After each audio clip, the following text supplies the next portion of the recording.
Or, 80% des animaux élevés en France sont nourris avec du soja et du maïs OGM.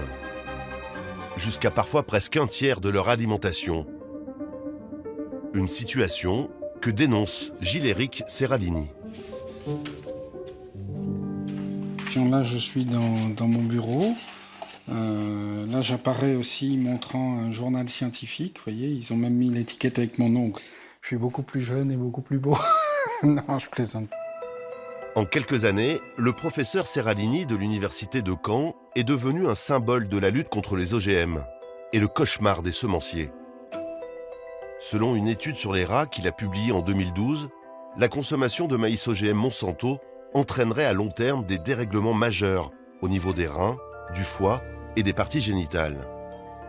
Ces conclusions ont été très contestées à l'époque. Cette année, une nouvelle étude, financée par la Commission européenne, les a également remises en cause. Mais le professeur Serralini n'en démord pas.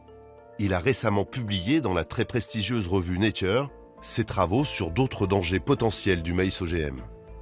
Le maïs a lui-même une toxicité importante.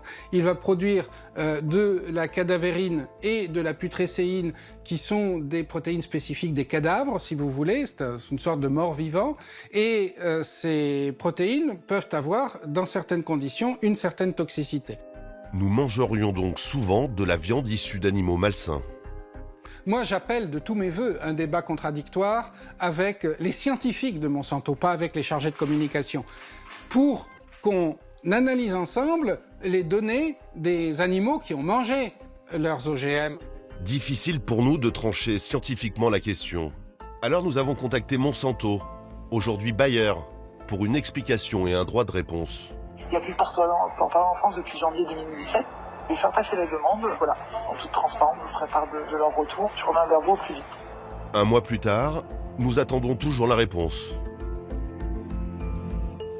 Surconsommation d'eau au mauvais moment, OGM, le maïs a aujourd'hui mauvaise image.